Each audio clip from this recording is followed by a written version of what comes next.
Kembali lagi di Cerita Cinta Channel. Jangan lupa like, comment, and subscribe ya. Terima kasih. Waktunya tutup. Kay sampai akhir masih melihat ke arah gerbang Greenland, masih memeriksa HP-nya. Pikirannya menjadi campur aduk.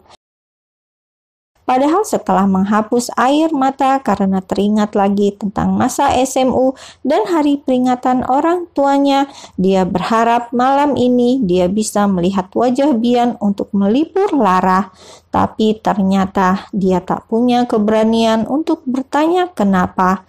Apalagi saat pesannya belum ada tanda terbaca, dia menahan diri untuk mengirim pesan lagi. Kay menarik rolling door, terperanjak ketika tangan menempel di punggung tangannya. Kepalanya refleks menoleh. "Halo Kay, maaf aku terlambat."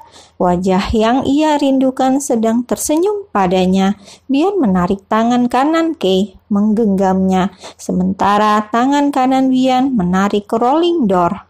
"Sial, aku kalah." Kak Bian sedang mencerna situasi. "Maaf ya, aku terlambat, banyak pekerjaan." Mencari pandangan lain sambil menyentuh tengkuk lehernya. "Ayo, aku antar pulang."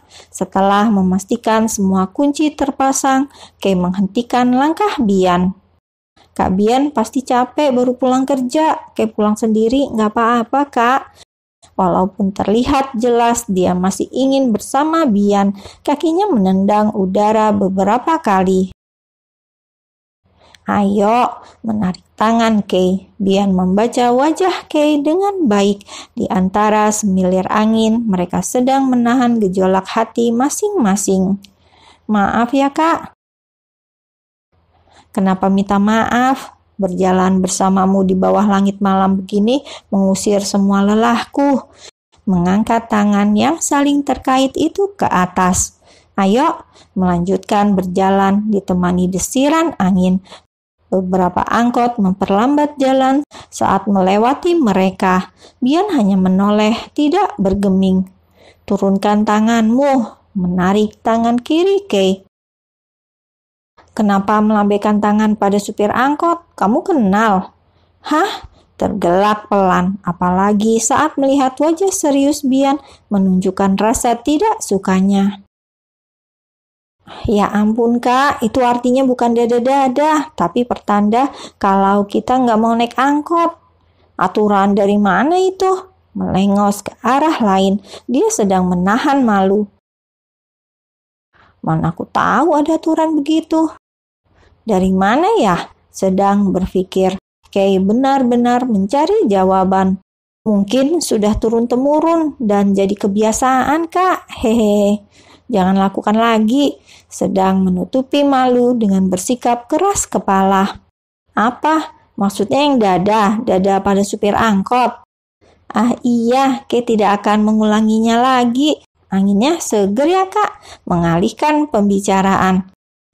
Kenapa dia manis sekali sih kalau bingung begitu?" "Oh iya Kak, apa akhir pekan besok Kak Bian mau ikut kami pulang kampung?" Hati-hati bicara. "Tapi kalau Kak Bian sibuk nggak apa-apa kok, aku juga pulang dengan Basmah." Bian mengernyit mendengar nama itu. "Pulang kampung, kenapa?" Aku dan Basmah mau mengunjungi orang tua kami." Kay melompat naik ke tangga trotoar. "Apa? Jadi kamu cuma tinggal berdua dengan adikmu? Orang tuamu tinggal di kampung?" Merasa kecolongan, Bian baru menyadari di antara banyak cerita yang mengalir dari bibir mungil itu, tak sekalipun ia bercerita tentang orang tua. "Jadi ayah dan ibumu tinggal di kampung ya? Aku baru tahu." "Ayah dan ibu sudah tenang di sisi Allah, Kak." Dek, langkah kaki Bian terhenti. Dia melihat Kay menoleh padanya dan tersenyum. Sementara wajahnya menunjukkan luka, Bian tahu lagi-lagi gadis di hadapannya sedang menahan luka dengan cara tersenyum padanya. "Maaf Kay, nggak apa-apa Kak, kami sudah melepas ikhlas orang tua kami. Semoga ibu dan ayah tenang di sana." menunjuk langit malam. Bian tidak bisa mengendalikan dirinya.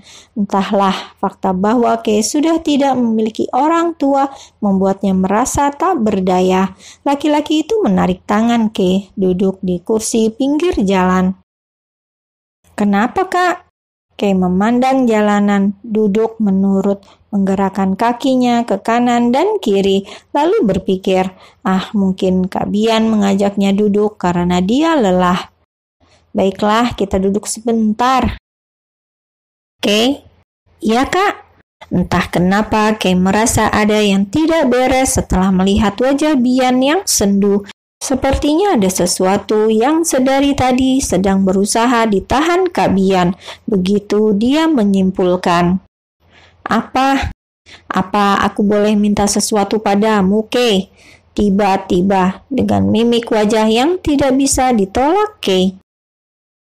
"Kenapa Kak Bian jadi mirip Basma begini sih?" "Apa, Kak?"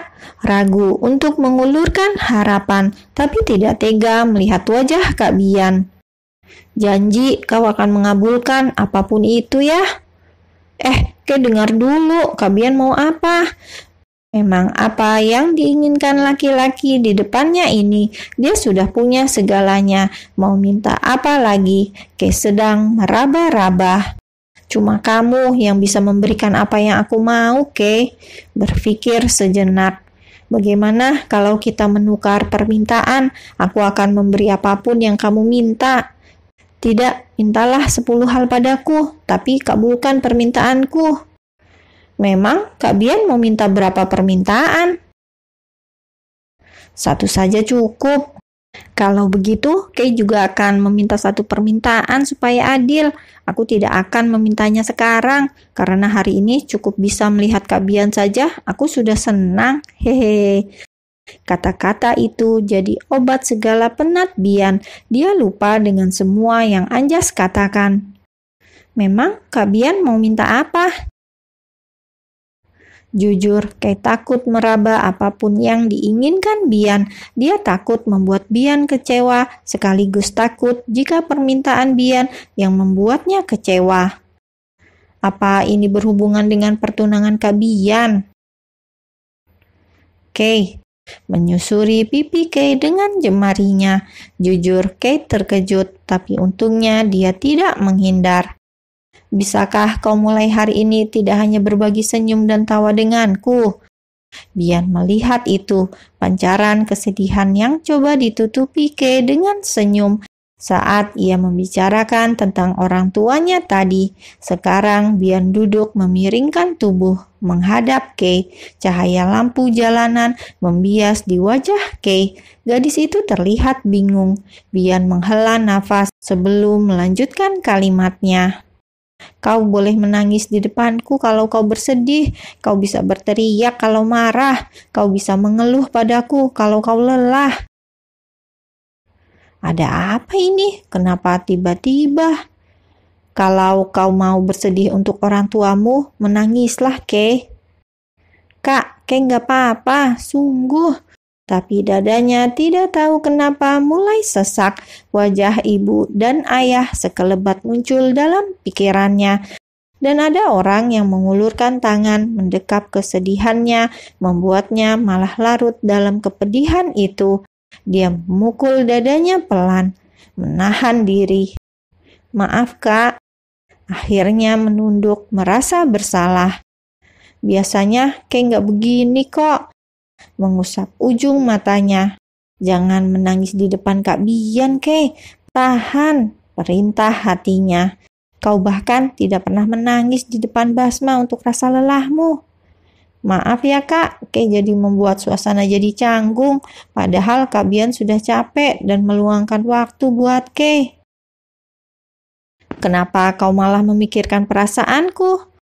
Marah karena reaksi Kay, bukan rasa bersalah yang diharapkan Bian. "Menangislah kalau kau mau menangis, Kay. Aku akan ada di sampingmu untuk menghapus air matamu." "Kak, mengeluhlah kalau kau lelah." Meraih kepala Kay, membenamkan di dadanya. Aku tahu kau mau menangis kan tadi, tapi kau menahannya. Kau boleh menangis kalau kau merindukan orang tuamu, Kay. Kumohon, berbagilah sedih dan lelahmu juga padaku. Bersandarlah padaku, Kay. Bian tercabik hatinya saat melihat Kay menahan tangis untuk orang tuanya.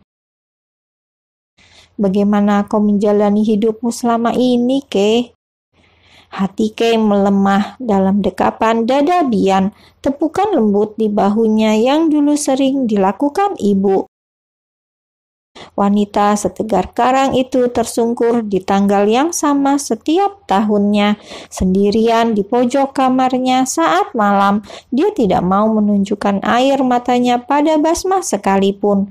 Biasanya itulah yang terjadi, tapi hari ini ada tempat bersandar bagi Ishaknya, membuatnya merasa sangat bersyukur.